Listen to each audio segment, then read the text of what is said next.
Chers utopistes, bonjour et bienvenue sur le podcast du projet Utopia, un podcast qui s'intéresse au rapport entre science et société.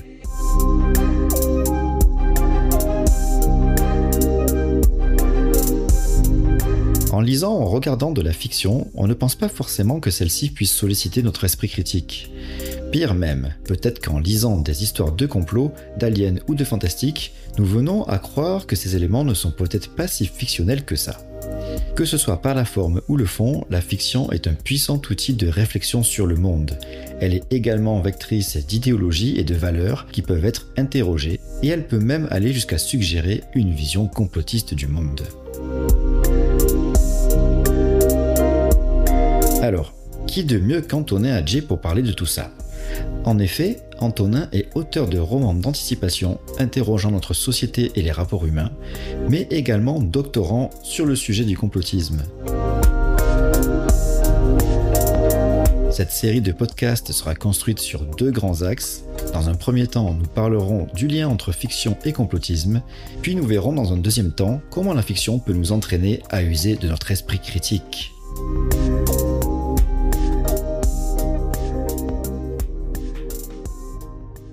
Antonin, bonjour. Alors pour commencer, est-ce que tu pourrais te présenter ? Bonjour Loïc, je m'appelle Antonin Adjé, je suis un écrivain français, mais je ne suis pas que écrivain, en fait j'ai plusieurs casquettes. La première casquette, c'est donc que je suis écrivain. J'écris des romans de science-fiction et plus précisément d'anticipation, qui s'appelle Interfield. C'est une trilogie où j'imagine dans un futur proche, un nouveau réseau social qui permet de partager ses émotions. Et donc il y a tout un roman d'aventure qui se passe, mais aussi une réflexion qui peut se résumer par une question: qu'est-ce qui se passerait si on avait un nouveau réseau social qui permettait de partager ses émotions. Donc c'est un moyen pour moi de réfléchir aussi au présent et au futur à travers cette histoire de fiction. C'est un peu la base de l'anticipation.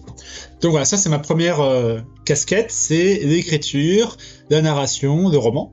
Et ma deuxième casquette, c'est que je me suis émigré en Angleterre, à la perfide Albion, pour faire une thèse en psychologie sociale. Donc la psychologie, c'est l'étude de la psyché. Psychologie sociale, c'est comment l'environnement extérieur et les personnes extérieures, réelles ou imaginaires, influencent la manière d'agir.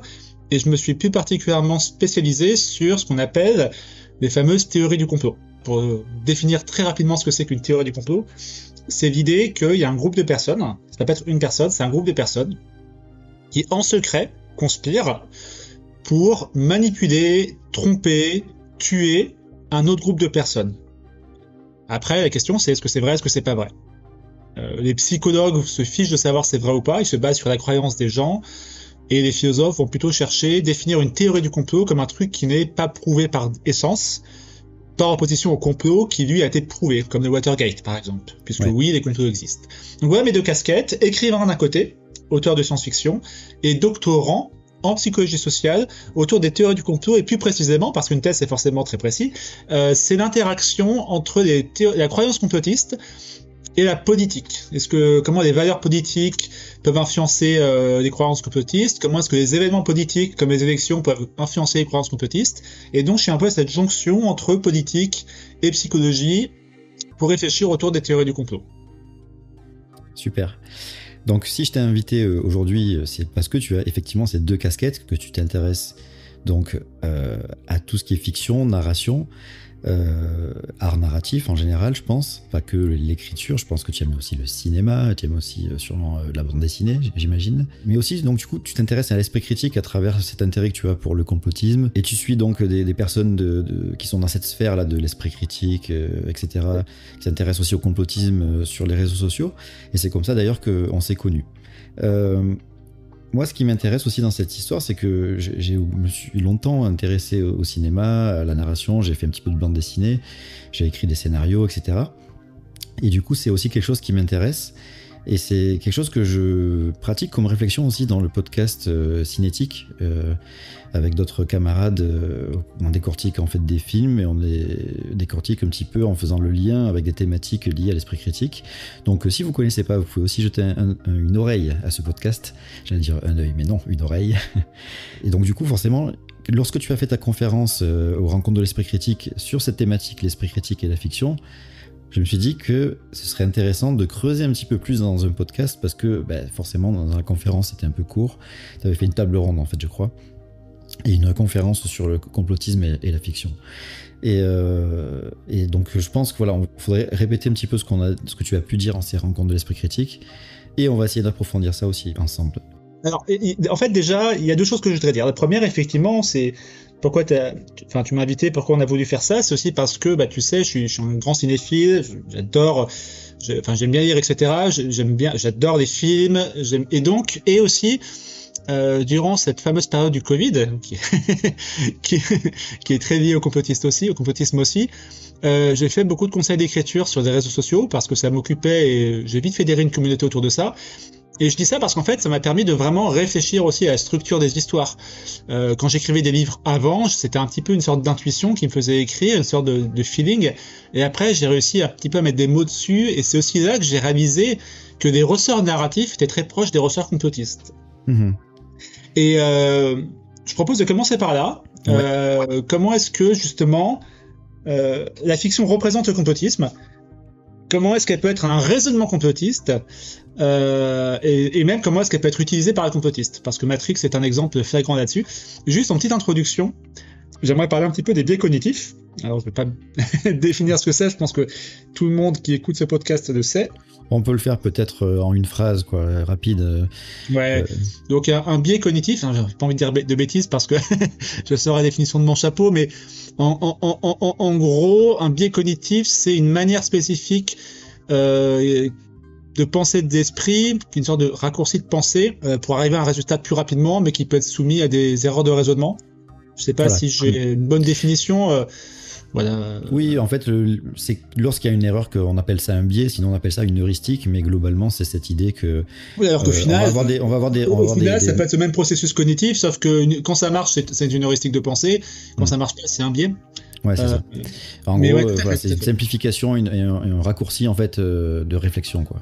Ok, ouais, tout à fait. Et en fait, il y a pas mal de biais, ou même de sophismes, qui sont très présents dans les fictions. Ah oui, donc la deuxième parenthèse que je voudrais dire, c'est, là, on va pas parler de tout l'art en général, parce que ce serait impossible et très prétentieux, parce qu'il y a différents formats, il y a différents genres, il y a différents supports, il y a différentes époques, il y a différents pays.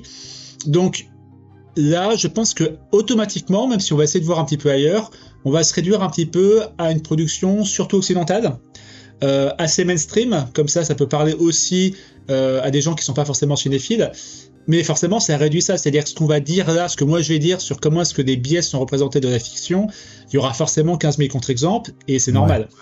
Ouais. Voilà. Cela étant dit, par exemple, moi il y a un biais que je trouve très intéressant, c'est le biais, on va dire, une sorte d'appel à la nature. La nature, très généralement, de la fiction, surtout actuelle, elle est bonne, elle est sage, elle est souvent consciente, et c'est l'humain qui est corrompu. Ça, c'est un gros classique. Le plus grand exemple qu'on peut avoir, c'est Avatar, où il y a vraiment la dichotomie entre les méchants humains colonisateurs et la nature qui est consciente elle-même, qui est connectée aux Navis, qui sont proches de la nature, qui vont soigner. Il y a un passage qui m'avait assez interpellé dans le 2 d'Avatar, c'est il y a une personne qui est malade, et les humains tentent de la soigner avec la médecine humaine, et ça marche pas, et là il y a une Navis qui dit mais poussez-vous, et qui fait une sorte de technique traditionnelle qui ressemble à l'acupuncture, et là d'un coup elle guérit. Donc il y a une sorte aussi d'appel à l'exotisme, etc., qui est très présent. Si on va dans les jeux vidéo, je sais qu'il y en a qui vont à qui ça va faire écho.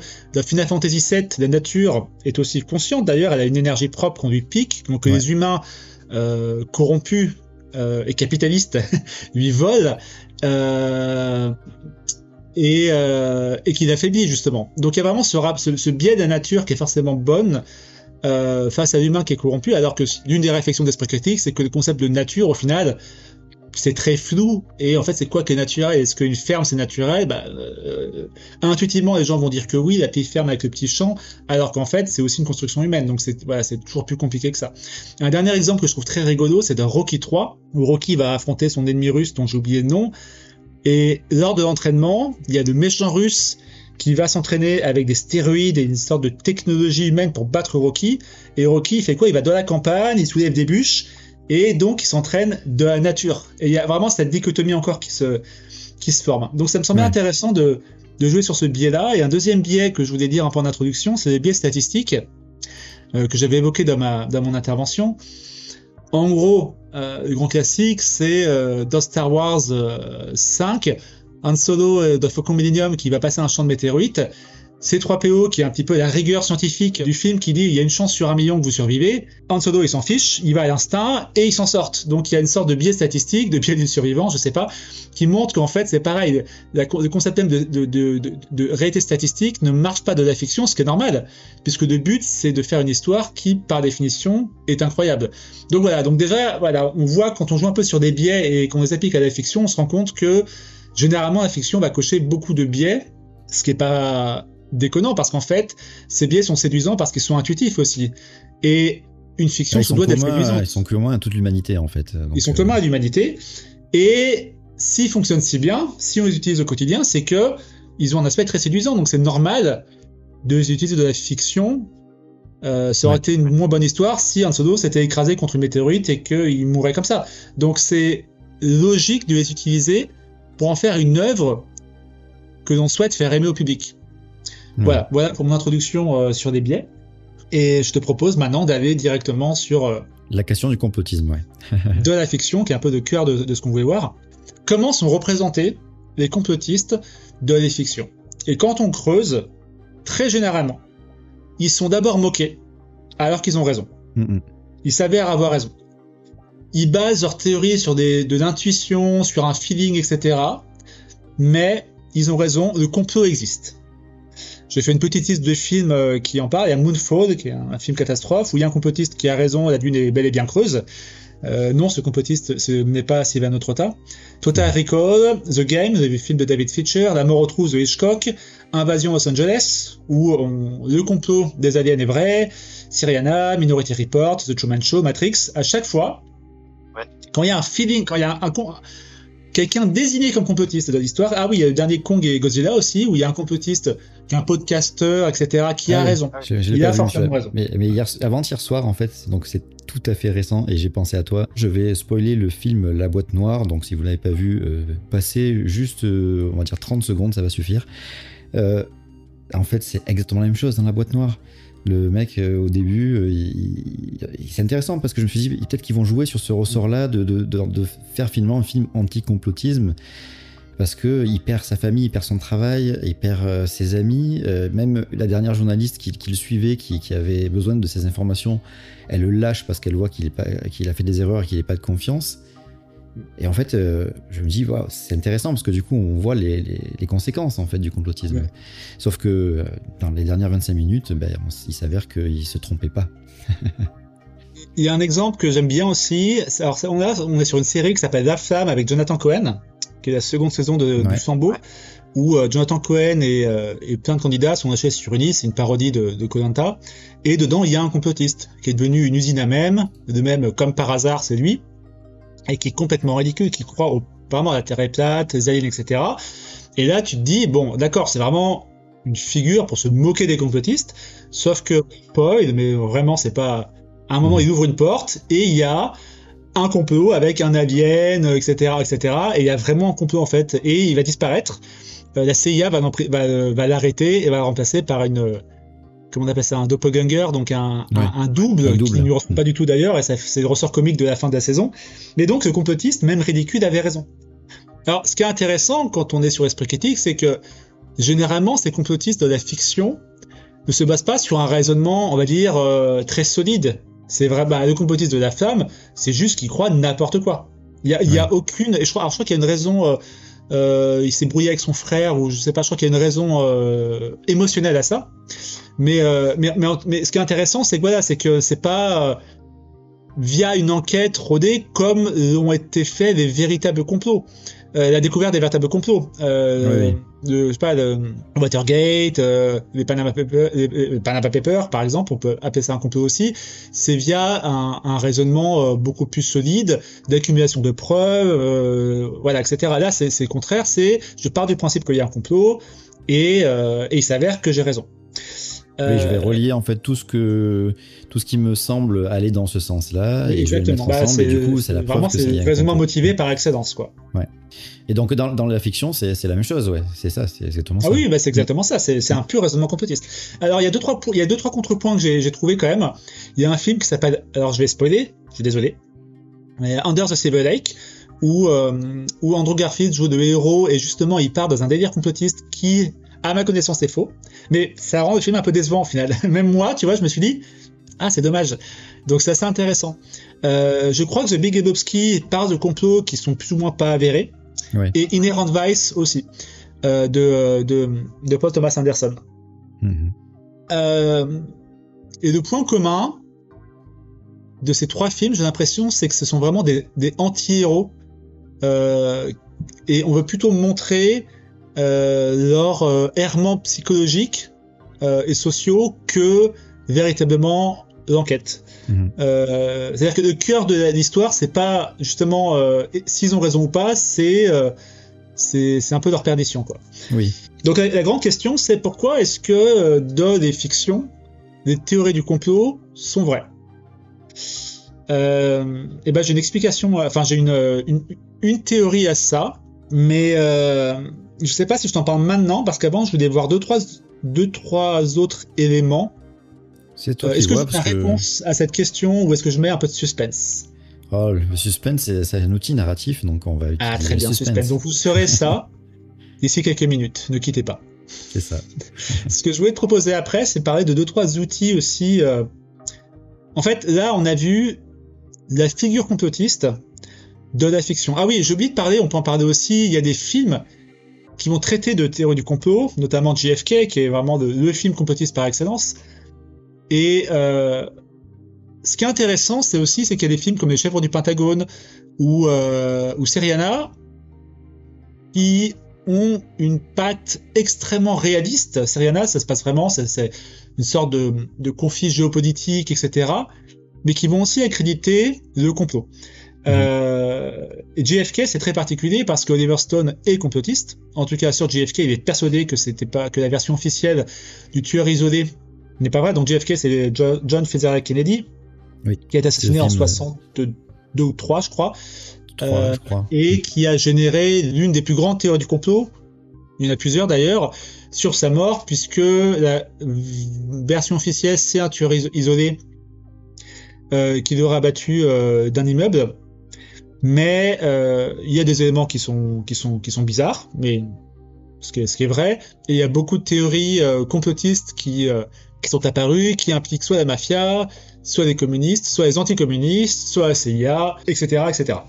Et JFK, donc le film, retrace justement l'enquête d'un procureur qui va essayer de trouver la vérité. Donc il part du principe que la vérité officielle n'est pas vraie. Mais voilà, et d'ailleurs ça a relancé, je crois que ça a eu pour conséquence de rouvrir l'enquête sur JFK, mais on n'a rien trouvé. Donc là, contrairement à des films comme, je sais pas moi, Le Flambeau, il y avait vraiment un projet politique derrière ce film-là. Et cette envie de faire émerger la vérité. De rendre public en fait les questions, en tout cas, qu'ils estiment légitimes, quoi. Ouais, tout à fait. À ça, minimum. Alors, j'ai pas vu La Boîte Noire que tu as spoilé tout à l'heure, mais je me demande si il y a un film avec Pierre Ninet aussi qui est sorti sur la Big Agro, sur les grandes industries. Ah, oui. Alors, j'ai plus le titre, mais je vois ce que c'est, oui. Et tu vois, alors j'ai pas vu, donc je sais pas si c'est s'il y a un complot, mais j'ai l'impression qu'il y a quand même un petit truc un peu complotiste. Ah bah, et je pense que... Oui, après il y a pas tout. Enfin, c'est toujours pareil, c'est-à-dire qu'il y a des éléments que tu dis, oui, effectivement, on sait que l'industrie chimique, l'industrie agroalimentaire, etc., ils n'ont pas fait que des choses bien, n'est-ce pas? Donc forcément, à partir du moment où on sait ça, après c'est facile de tirer des fils vers des complots, quoi. Mettons les choses au clair tout de suite.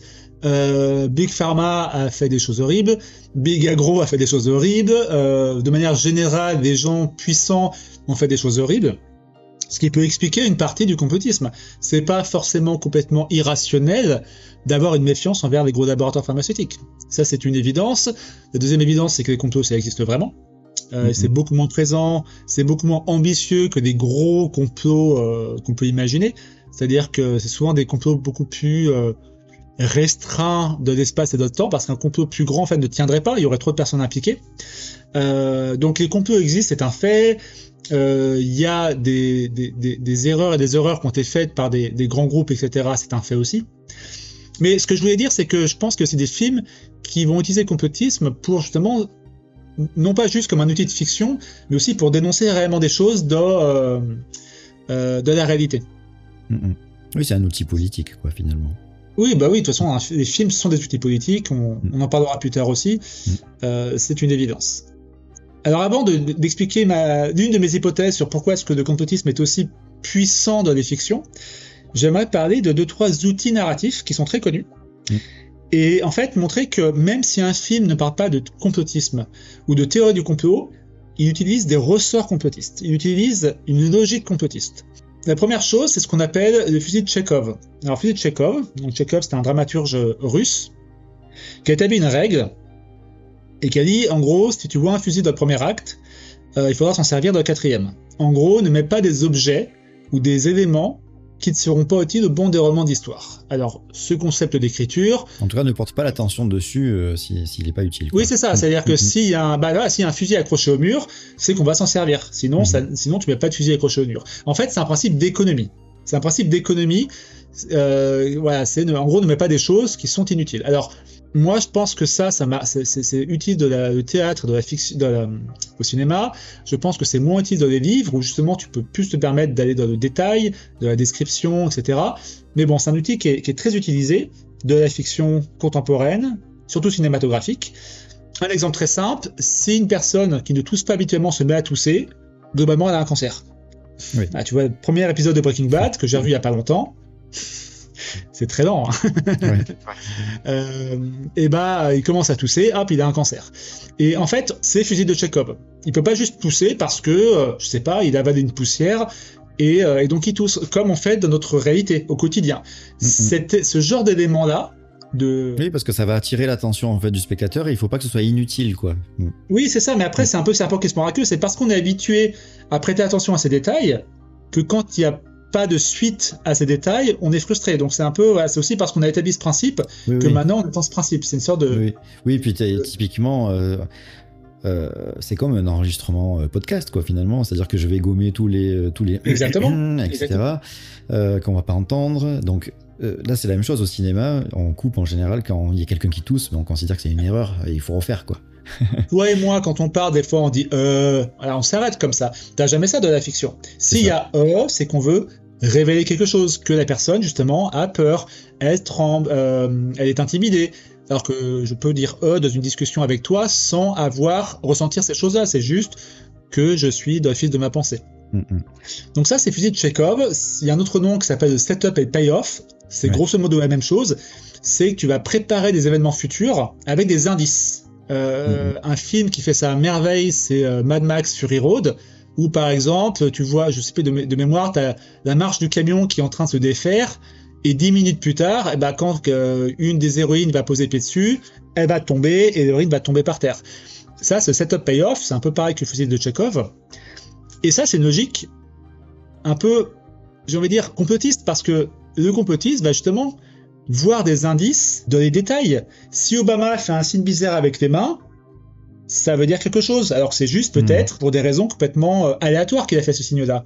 Si quand Bill Gates va avoir sa langue qui fourche et dire qu'on va pouvoir réduire la population africaine, alors que lui il voulait dire en gros, enfin je sais plus comment il a formulé ça, mais en gros c'était avec le vaccin, il y aura beaucoup moins de morts infantiles et donc au bout d'une génération il y aura statistiquement moins d'enfants qui naîtront, ce qui est un peu la logique statistique. Ça fait 15 ans maintenant que ça tourne dans les sphères complotistes, comme quoi c'est la preuve que d'une réalité cachée, on y viendra plus tard, que Bill Gates veut vraiment stériliser la moitié de la planète. Ouais.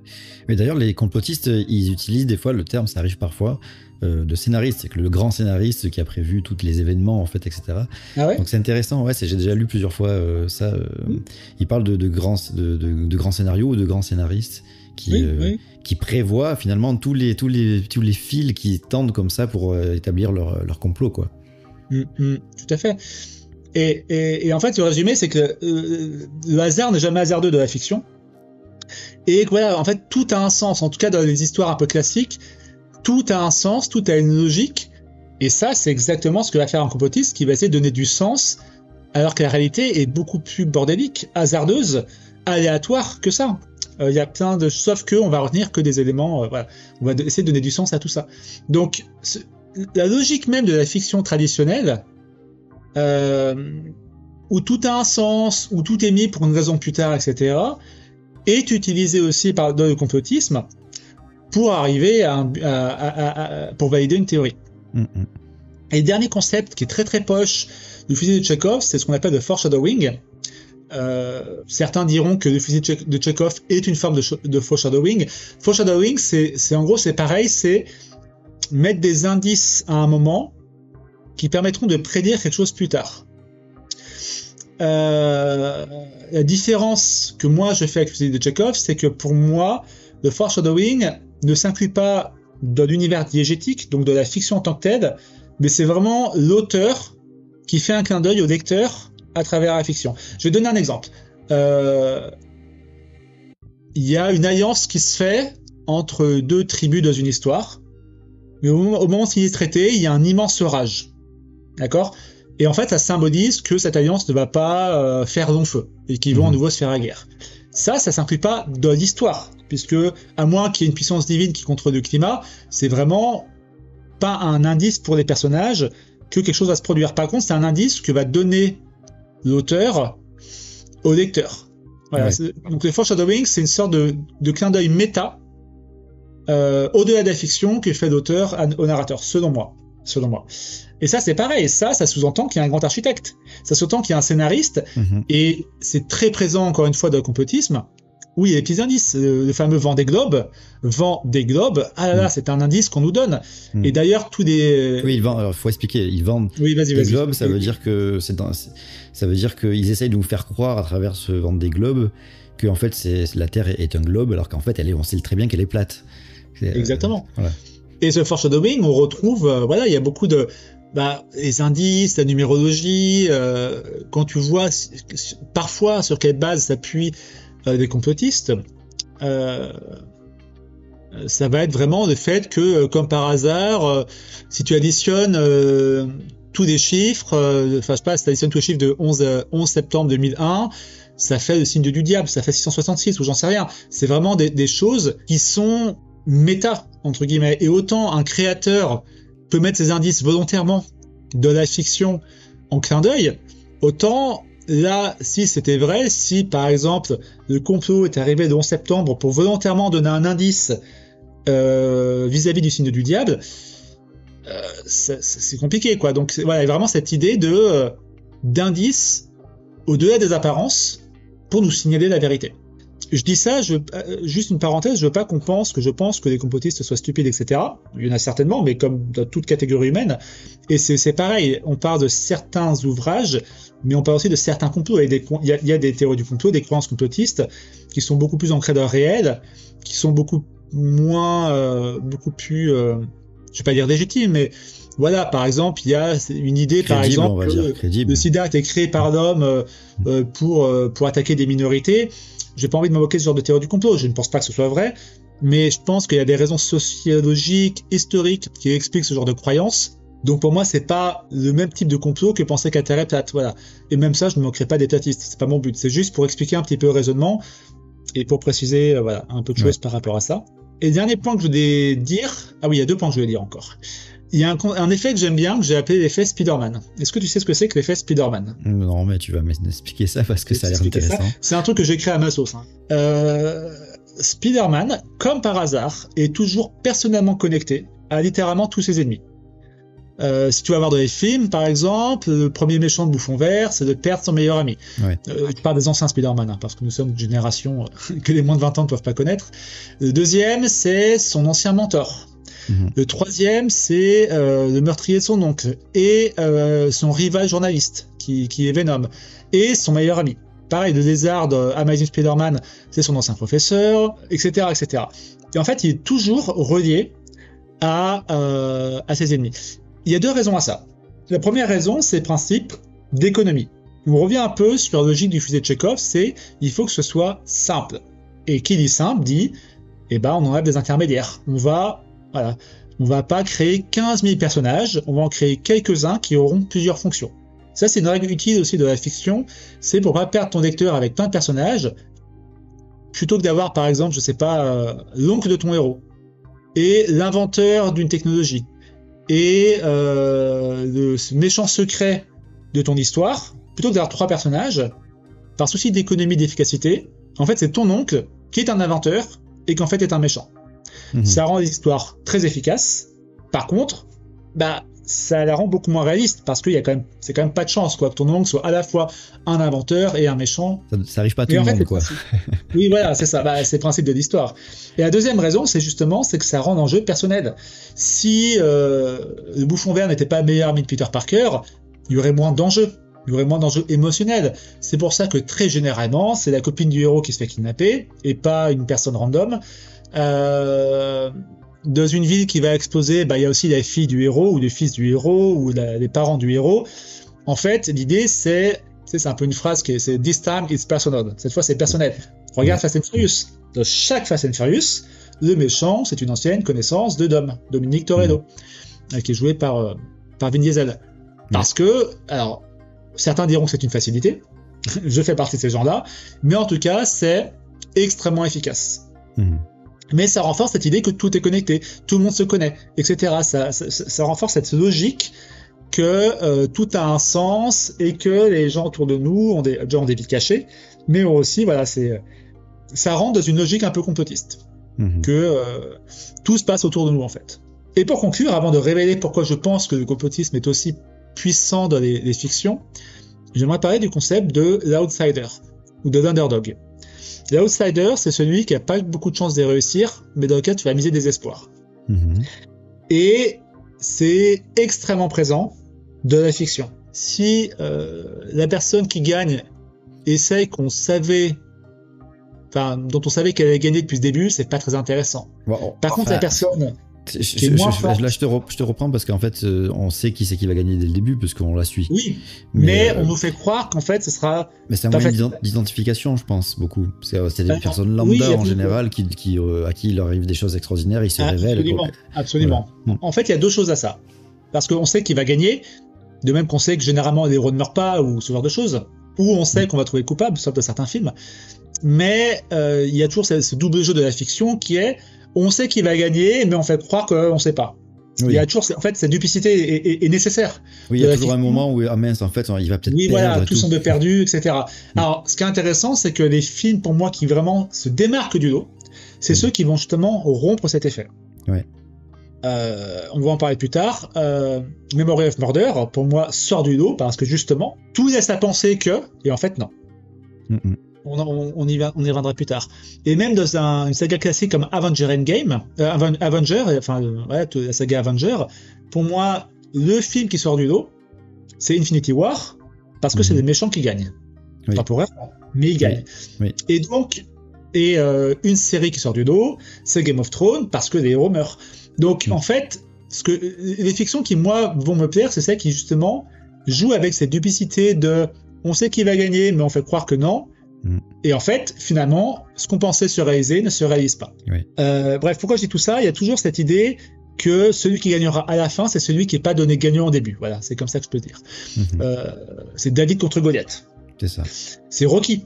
Rocky n'est pas donné gagnant. Il vient, c'est un immigré italien, pauvre, etc. Et c'est à la force des points, extrêmement coté aussi American Dream, là-dedans, qui va devenir champion du monde. C'est The Lego Movie, en fait, où c'est une personne complètement lambda qui va devenir héros. C'est ce qu'on appelle l'Everyman. C'est une personne, en fait, qui n'est pas destinée à avoir des pouvoirs ou être le héros, qui devient le héros. Comme tu l'as dit, c'est un moyen d'identification. C'est une personne qui est généralement très neutre, qui a une personnalité assez effacée. On voit ça de Harry Potter, d'ailleurs, où Hermione et Ron ont des personnalités beaucoup plus développées qu'Harry Potter, qui est... jusqu'au 5e tome, après il devient insupportable, et a une personnalité assez neutre, très plate en fait. Il est pas, voilà. Dans Twilight, c'est pareil, Bella, elle est pas très intéressante, en fait, elle est extrêmement vide pour permettre une identification. Ouais. Et alors je te dis ça pourquoi ? Parce que je trouve que Le complotisme, en fait, on a prouvé, on a étudié ça, bien sûr, et on se rend compte que souvent, une des choses qui peut prédire le complotisme, c'est ta situation sociale. Si tu es socialement assez isolé, il y a plus de chances que tu sois complotiste. Il y a plein de raisons à ça. La première, c'est que ça permet de donner un sens. Si tu n'es pas satisfait, en fait, mieux tu es inséré dans le système, moins tu as de chances d'être complotiste. Parce que t'as pas besoin de remettre en question un système, souvent c'est ça le complotisme, puisque tu es bien dedans. Par contre, si tu te sens, ou si tu es en dehors du système, ou que tu te perçois en dehors du système, si par exemple tu es haut de l'échelle de l'anomie, l'anomie c'est le sentiment de détachement par rapport à la société, et de perte de contrôle. Ouais, perte de contrôle, je veux dire de dépression par rapport à la société, t'as plus confiance en la société, en tes pairs, etc. Généralement, tu tapes très très haut aussi de la pensée complotiste. Ce que je comprends très bien, on peut imaginer en fait que le complotisme, c'est un moyen de donner du sens, déjà de te valoriser socialement, puisque tu sais des choses que les autres ne savent pas, mais aussi de donner un sens à ton isolement. Ouais. En fait, il y a une raison. À ton isolement, éventuellement tes échecs. Oui, tout à fait. Souvent c'est lié. Tout à fait. Exactement. Et donc, je trouve qu'on est sur cette idée de personnes en situation d'échec qui va soit réussir, soit donner un sens soit à sa vie, soit à son parcours, etc. Et je trouve que c'est un parallèle intéressant. Et d'ailleurs, dans les fictions, la figure du complotiste est très généralement une personne qui est outsider, qui est dévalorisée socialement, qui est seule dans sa chambre, à geeker toute la journée. C'est très généralement une personne qui est en marge de la société. Donc le parallèle me semble très intéressant. Donc voilà. Maintenant, je te propose de répondre à la question. Pourquoi est-ce que c'est aussi tentant de mettre un complot réel dans une fiction? Un complot réel dans le sens que ce complot s'avère réel à la fin de l'histoire. C'est ça, c'est-à-dire que le complot qui existe vraiment. Au sein du lore, de la diégèse, on appelle ça, le complot est vrai. Matrix, le complot est vrai, il y a vraiment un complot des machines. Ouais. Et pour ça, je te propose de remonter un peu de temps et de parler de Joseph Campbell. Le fameux. Joseph Campbell, c'est un Américain qui est né au début du XXe siècle et qui est mythologue, figure-toi. J'adore ce mot. En gros, c'est une personne qui étudie les mythes. Oui. Et il y a plein de choses intéressantes à dire sur lui, notamment qu'il a influencé les 50 dernières années de la fiction. Pour une raison très simple, c'est qu'en fait, il avait un but qui était de trouver le mythe ultime, ce qu'il appelle le monomythe. En gros, sa théorie, son postulat, c'est que toutes les histoires du monde racontent la même histoire. En fait, racontent la même histoire et passent par les mêmes éléments clés dans toutes les histoires. Toutes les histoires avec des héros, faut être précis quand même, parce que tu as raison. Avec des figures héroïques, quoi. Parce qu'après, il y a plein d'histoires dans les romans où c'est du quotidien, où c'est des petites amourettes ou des trucs comme ça. Il n'y a pas de héros, quoi. Voilà. Ouais. Tu as sûrement raison. Donc en gros, que tous les mythes et les légendes du monde entier de toutes les époques racontent la même histoire et le héros va suivre les mêmes étapes pour devenir un héros. Donc c'est son livre s'appelle Le héros aux 1000 visages. Et je vais très rapidement synthétiser un petit peu les étapes. Et vous allez voir en fait il y a deux choses à savoir. La première, c'est que littéralement, quand sa théorie est sortie, il s'est fait défoncer par ses collègues qui lui ont dit que c'était faux. Et globalement, c'est faux. Mais il y a un mais. Et je vais vous expliquer après le mais. Il y a 12 étapes de voyage du héros. La première étape, c'est le monde ordinaire. Le héros est dans un monde ordinaire, dans son train-train quotidien. Et je vais prendre l'exemple de Matrix, qui est un exemple type là-dessus. Donc, Neo, Monsieur Anderson, qui est un qu'on appelle ça, un pirate informatique dans le monde réel. Le monde réel étant notre monde à nous, pas la matrice. Ensuite, il y a ce qu'on appelle l'appel de l'aventure. D'accord ? Donc, il y a un indice qui lui dit « il faut que tu partes à l'aventure ». Et dans Matrix, c'est des messages qu'il reçoit où il faut suivre le lapin blanc. L'appel à l'aventure. La troisième étape, c'est que le héros, il refuse. Il a peur de l'inconnu. Et ça s'explique parce qu'en fait, il devine déjà que une fois qu'il sort sur ce voyage, il ne sera plus jamais de même. Et au début, Neo, donc Monsieur Anderson, refuse de suivre Trinity. Oui. Quatrième étape, le héros est encouragé par un mentor qui va le pousser à franchir le cap. C'est Morpheus qui va l'inciter à choisir, qui va le faire choisir entre la pilule bleue et la pilule rouge. Cinquième étape, le héros passe le seuil de l'aventure. Il rentre dans un monde extraordinaire, il ne peut pas faire demi-tour, c'est littéralement le miroir de Matrix, qui est forcément qui est une référence très très très très forte au miroir de Alice. Alice et miroir... Alice, je sais pas comment traduire en français, Through the Looking Glass, le miroir, quoi. Elle passe à travers le miroir. Alors, la métaphore, elle est très très large, parce que déjà, la première fois, Alice tombe dans un terrier à lapin, elle suit un pas blanc pour aller dans le monde des merveilles, Alice au pays des merveilles, et la deuxième fois, elle passe à travers un miroir. C'est vraiment des étapes de Neo. Et ce passage du seuil, il est intéressant parce que il révèle une vérité cachée. Il révèle une vérité cachée. Un monde caché, un monde dont les gens ordinaires n'ont pas connaissance. Okay, donc ça, c'est le miroir. Sixième étape, il y a des épreuves, des alliés et des ennemis. Et ben Neo, il va se battre, il va rencontrer des alliés et des ennemis, littéralement, des gens qui vont trahir, l'agent Smith, etc., etc. Le héros atteint l'endroit le plus dangereux. Alors là, où est-ce qu'on pourrait mettre ça dans Matrix? Alors ça dépend si tu parles du 1 ou de la trilogie, mais... Ouais, c'est le problème, c'est qu'en fait, le problème du cycle du héros, c'est qu'en théorie, c'est une histoire finie. Matrix, en fait, le 1 joue vraiment là-dessus.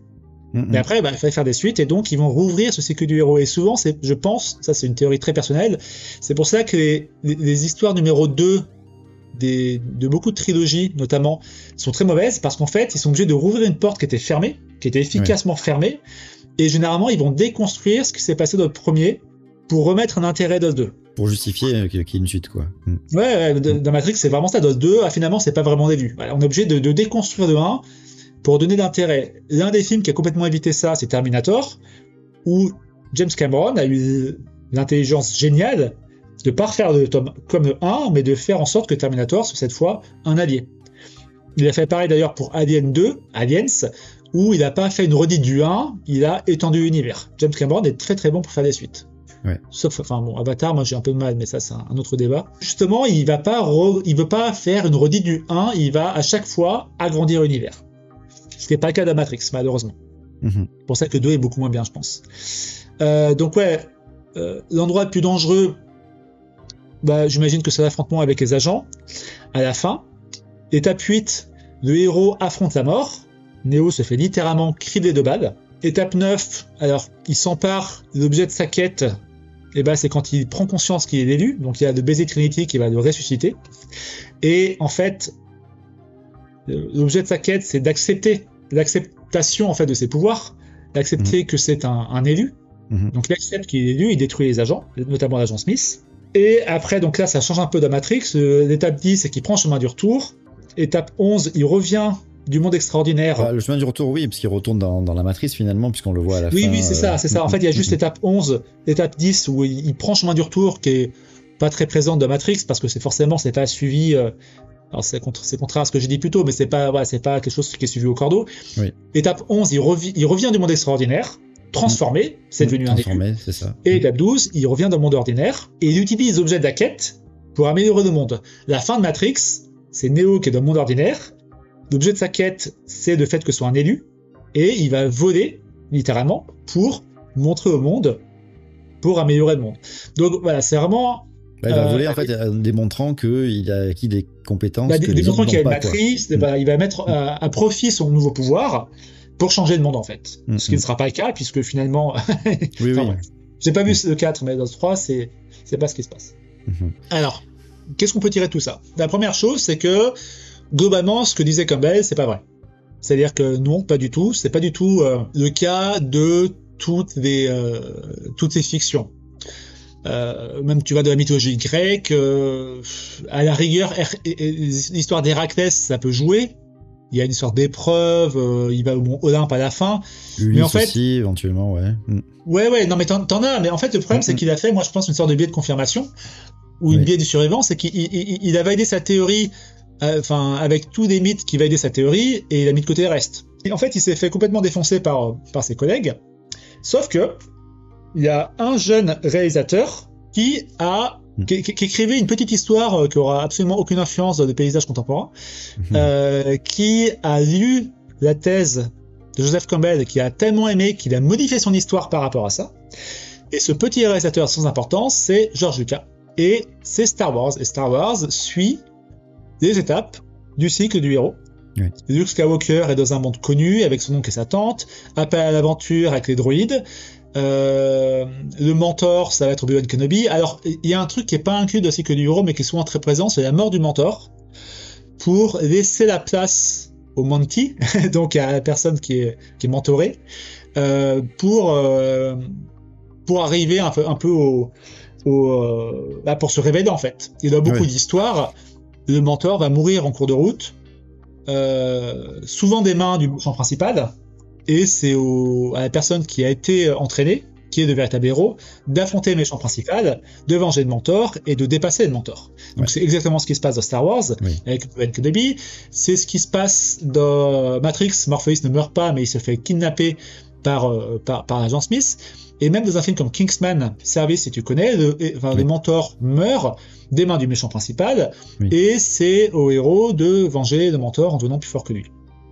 C'est très présent aussi d'ailleurs dans les mangas, on en parlera plus tard, mais beaucoup de mangas, notamment les Neketsu, s'inspirent du cycle du héros. Dans Naruto, son mentor va mourir. Dans One Piece, son mentor ne meurt pas, mais... cette mort du mentor, ça rappelle du coup la psychanalyse, c'est ça que tu veux en venir là peut-être. Moi j'avais parlé de ça en tout cas dans une vidéo que j'avais fait sur Star Wars il y a quelques années, où effectivement le fait de tuer le père, en fait c'est une notion très psychanalytique. Exactement. Bon, tu viens de divulgacher mais oui, effectivement. En fait, effectivement, et je me permets parce que j'ai écouté il y a pas longtemps ton émission avec Nathanaël, Joseph Campbell était féru de psychanalyse. Alors, un petit peu de Freud. Mon interprétation personnelle, c'est que son usage de Freud, c'est vraiment l'histoire du monde caché qui peut un peu s'apparenter à l'inconscient, et d'avoir un moyen de passer du monde conscient au monde inconscient. Mais surtout, il a été beaucoup inspiré par Jung, et son histoire un petit peu des mythes universels que partage l'ensemble de l'humanité, etc. Jung était aussi très croyant, donc ça a beaucoup influencé sa manière de voir ça. J'ai pas une immense connaissance de Jung, donc je vais pas dire n'importe quoi, mais en tout cas, je sais que Campbell a été influencé par ça. Ce qui est intéressant, justement, c'est que il y a un parallèle, à mon sens, entre ce fameux mythe du héros, la psychanalyse et le complotisme. Je pense pas que la psychanalyse soit liée au complotisme pour plein de raisons, même si les pseudosciences sont souvent reliées au complotisme, c'est-à-dire que une personne qui croit des pseudosciences a plus de chances de croire au complotisme. Mais en France, notamment, la psychanalyse étant tellement institutionnalisée, beaucoup de gens ne savent même pas que c'est plus ou moins une pseudoscience, et donc ils vont y croire juste parce qu'ils pensent que c'est factuellement la manière dont peut être lue la psyché humaine. Et donc... Mais en fait, il y a toujours ça. Enfin, la psychanalyse, il y a cette idée d'indices cachés dans des mots, dans des phrases, d'interprétations complètement farfelues, pour arriver à des conclusions qu'on avait déjà au départ. Rien que la notion d'inconscient, déjà, la notion d'inconscient, de monde caché, de sens qui se révèle avec une analyse particulière. Enfin, pour moi, on en a parlé tout à l'heure, le fameux Vendée Globe. Donc là, Vendée Globe, pour moi, c'est très psychanalytique. C'est très lacanien, c'est-à-dire que tu vas sur une interprétation des mots pour trouver la vérité vraie. C'est la base de la psychanalyse. Ah, tu as mal au genou, tu as des problèmes de relation. Oui, dans les pseudo-médecines, on entend beaucoup aussi des pseudo-médecins qui pratiquent les pseudo-médecines dire, par exemple, la maladie, c'est le mal qui a dit, en fait. Et ouais, mal a dit, ce genre de choses, quoi, voilà. Je vais pas dire ce que j'en pense. Comme si c'était révélateur, en fait, d'une vérité cachée, une vérité profonde, quoi. C'est ça. Que la vérité se trouve dans les non-dits, se trouve dans des sous-entendus, des inconscients. Et même cette logique-là, tu vois, Bill Gates qui a la langue qui fourche, c'est la preuve qu'il dit la vérité. Cette logique est totalement psychanalytique. Oui, voilà, c'est le lapsus révélateur. Oui. C'est fameux à travers tu dis ce que tu penses vraiment, ce que ton inconscient pense vraiment à travers une petite faiblesse de langage. Et donc, pour revenir à pourquoi est-ce que ça marche aussi bien, le complotisme, mais c'est parce que, en fait, on adore cette idée de monde caché, de vérité révélée. La psychanalyse fonctionne aussi par rapport à ça. Je pense que ce qui plaît beaucoup aux fans de la psychanalyse, que ce soit des praticiens ou pas, c'est cette idée qu'on nous révèle un monde caché, inconscient, que le commun des mortels ne connaît pas. Je suis initié. Moi, je sais que tout est inconscient. Donc, en fait, ce que tu as dans le cerveau, ce que tu penses savoir, c'est que 5%, et le reste, c'est une espèce de masse sombre comme ça, de laquelle personne ne peut fouiller. Oui, et c'est tellement évident, je suis tout à fait d'accord avec toi. Et c'est une évidence aussi pour moi que le complotisme fonctionne comme ça, avec cet effet de dévoilement. Et ce plaisir en fait qu'on ressent lorsqu'on a l'impression d'accéder à une vérité cachée. Exactement. Lorsqu'il y a une révélation dans un film, etc. On ressent une sorte de plaisir. Sauf que j'ai jamais retrouvé ça dans la littérature scientifique. J'ai cherché longtemps. J'ai fait plusieurs sessions de plusieurs heures de recherche sur différents trucs et j'ai jamais trouvé rien du tout sur ça, quoi. Moi, ce que je peux te dire, c'est que dans la recherche sur le complotisme, on a montré qu'une des raisons qui fait que les gens croient au complotisme, c'est ce qu'on appelle l'aspect motivationnel. C'est-à-dire, en gros, c'est fun. C'est fun de penser qu'il y a des forces cachées qui dirigent nos propres politiciens. Donc on est cette idée qu'il y a un côté aussi lutte contre l'ennui dans le complotisme. Alors il y a plein de alors là, c'est hyper transphobe, mais pour certains c'est fun de se dire en fait Brigitte Macron c'est un homme. Moi une fois dans mes interventions scolaires, des gamins qui disent monsieur vous pensez que Brigitte Macron c'est un homme, et tu voyais, alors ils avaient 12 ans, hein, c'était pas du tout, c'était pas méchant, mais tu voyais des petits sourires en coin, genre ça donne du pouvoir de savoir ça donne du pouvoir.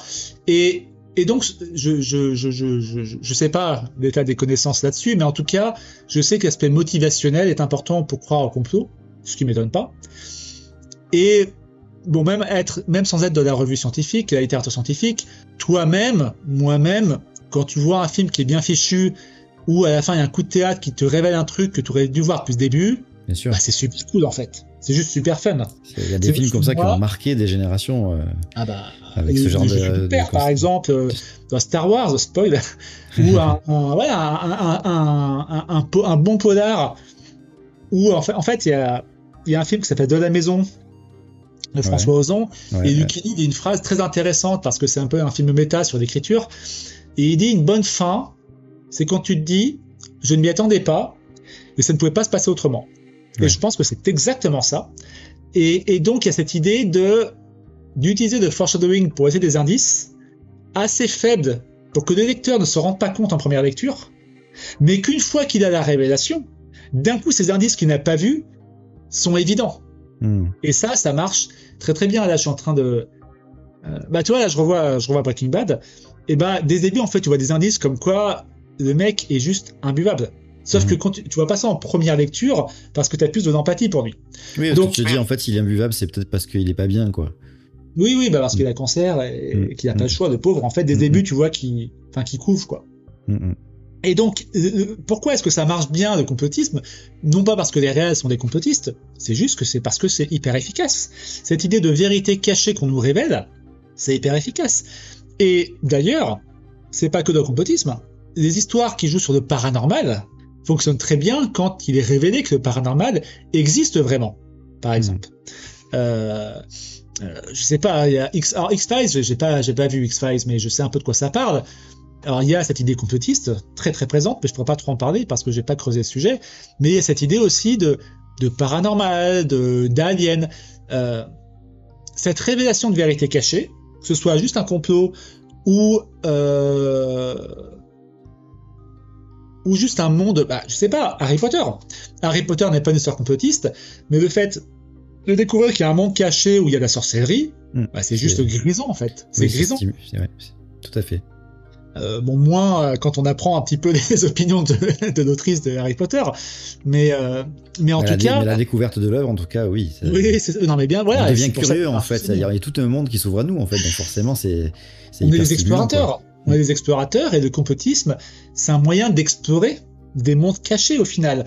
La différence, je pense, c'est que toi comme moi, la fiction nous suffit pour avoir ce plaisir-là, Et pour d'autres, il faut qu'il y ait cette sorte d'ambiguïté. C'est aussi parce qu'on est un peu sceptique aussi, avec le monde réel. Ouais. Mais qu'on retrouve aussi de l'astrologie. C'est l'idée d'une force cachée qui décide de nos actions. Donc en fait, le complotisme s'inscrit dans une logique beaucoup plus vaste.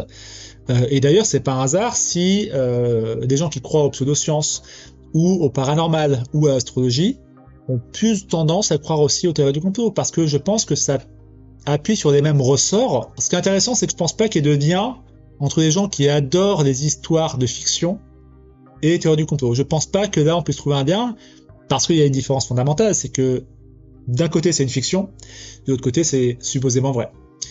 Mais donc voilà, voilà pour ma théorie sur l'attrait du complotisme. C'est pas tant le complotisme en tant que tel, mais la notion de vérité cachée, de révélation, qui est un outil narratif extrêmement fort, surtout quand il est bien effectué. Oui. Et comme tu le disais, de lien entre les choses, qui est en fait le principe même d'un scénario, quoi. Bah voilà. Mais ça, il y a plein d'études scientifiques qui le montrent, qu'en fait, on a une satisfaction totale à créer du lien. Là, de mémoire, je crois qu'il y avait une étude, par exemple, qui montrait que on retenait plus facilement des mots quand il y avait un lien entre eux, genre 3 mots complètement hasardeux, sortis au hasard, je sais pas, poule, table et ciel. Bah, c'est plus dur à retenir que poudre fait plume, par exemple. Alors, excuse-moi, c'est un exemple qui sort vraiment au hasard, mais en gros, le cerveau, il aime bien créer du lien. Il adore ça. C'est une des raisons qui fait que les gens croient au théorie du complot, mais aussi qu'on vit, tout simplement. C'est-à-dire qu'on crée du lien entre ce qui s'est passé hier, ce qui s'est passé aujourd'hui, ce qu'on aime faire, enfin, on crée du lien sans arrêt. Et on aime bien quand les choses se rapprochent. Il n'y a que maille qui maille, ça marche bien parce qu'il y a 2 mots qui sont proches. Et ça marche de complotisme. Et donc ça marche de complotisme de la fiction. Parce que on aime bien créer du lien, donner du sens, que tout soit cohérent, c'est hyper satisfaisant mentalement. Là, on a surtout vu un petit peu de lien entre fiction et complotisme, mais en fait, on va pas trop noircir au tableau aussi. Les œuvres de fiction, bah, c'est politique, désolé si c'est un gros mot, c'est vecteur de valeurs aussi, on va voir ça rapidement. C'est-à-dire quelles sont les valeurs que tu peux proposer à travers la fiction, mais c'est évident, les films américains vont énormément jouer sur l'American Dream, par exemple. Rocky en est l'exemple type, où tu pars de rien et tu arrives au sommet, pour faire simple. On adore ça.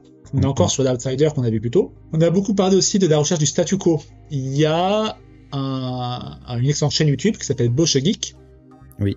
En gros, c'est une chaîne YouTube bien à gauche qui analyse la fiction et qui est fait très très bien. Donc Bosch Geek, je vous la conseille. Et par exemple, dans Batman, en fait, la recherche finale, c'est la recherche de statu quo.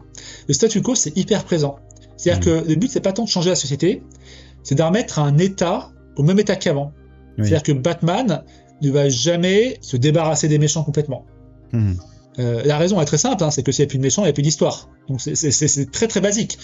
Mais c'est aussi, je pense, le fait qu'il faut préserver le système, entre guillemets. Paradoxalement, dans Matrix, ça se termine comme ça, le 3, où en fait on est sur une recherche de statu quo. De Endgame, le but c'est aussi le statu quo, c'est-à-dire qu'on va pas faire disparaître les gens qui sont là, on va ramener les gens qui sont pas là. Donc il y a toujours cette idée de statu quo qui est extrêmement présente. Ça se retrouve à plein de niveaux. Oui, parce que finalement, à la fin de Endgame, la problématique qui était amenée par exactement, le méchant, par Thanos, en fait, elle n'est pas résolue, quoi. C'est-à-dire que lui, il a amené une solution, on peut être pour, on peut être contre. En tout cas, il a amené une solution, mais avec l'intervention des Avengers, on n'a pas de solution à amener, en fait. On retourne, en fait, à la problématique, quoi. Exactement. En fait, c'est un problème assez récurrent de beaucoup de fictions, je trouve. Le méchant, généralement, un bon méchant, il a un bon constat, mais des mauvaises solutions. C'est-à-dire que Thanos, il dit, bon, on est en train de détruire nos ressources, faut faire quelque chose. Très bien, je suis d'accord. Donc, je vais tuer la moitié des personnes. Alors, peut-être pas, parce qu'en fait, t'as un gant qui peut créer de la matière. Oui, Donc, il y a peut-être d'autres solutions. Et accessoirement, ça serait quand même une sacrée coïncidence que toutes les planètes de l'univers soient au même état que la Terre. Mais bon, d'un bon constat, mauvaise solution. Et ça, c'est très très présent en fait. Ça va être en gros l'humanité corrompue, oui, donc on va raser l'humanité. Peut-être pas. C'est très très présent. Et le problème, c'est que face à ça, justement, généralement, le héros, il va juste dire ce que tu fais, c'est pas bien. C'est-à-dire que plutôt que d'aller dans un débat en disant je suis d'accord avec toi sur le constat mais pas sur la solution, ce qui pour moi créerait une dynamique beaucoup plus intéressante de l'histoire, il va juste dire c'est pas bien. Et comme tu l'as dit, généralement, les héros ne vont pas résoudre la problématique, pourtant juste, instaurée par le méchant. C'est un vrai souci. Je crois qu'il y a un film qui fait pas ça dans le Marvel Universe, c'est Black Panther, que j'ai pas vu, mais en gros, je crois que le méchant qui est Killmonger, pareil, il a un constat assez intéressant sur le racisme et la sous-représentation des minorités. Il va être battu par le héros, Black Panther, mais Black Panther va écouter en fait ce qu'a dit Killmonger et va appliquer ce qu'il voulait faire, mais d'une autre manière. Et paradoxalement, c'est un des films qui a mieux réussi aussi dans Marvel Universe. Donc c'est pas... Voilà, ça peut être intéressant de creuser ça. Et ça serait plus intéressant que juste dire ce que tu fais, c'est mal. Un grand classique, hein. Un grand classique, c'est pour éviter que 1 million de personnes meurent, je vais en tuer 10 000. En soi, c'est pas bien. Sauf que généralement, les héros, qu'est-ce qu'ils vont faire? Ils vont sauver les 10 000 personnes, et par miracle, au final, 1 million de personnes ne va pas mourir. Voilà. Donc c'est assez... c'est souvent... C'est très intéressant de voir que le héros est une sorte de héros idéaliste qui se bat juste pour des principes, ce qui rend souvent des héros un peu débiles. Batman, on reproche à Batman sans arrêt de pas tuer le Joker.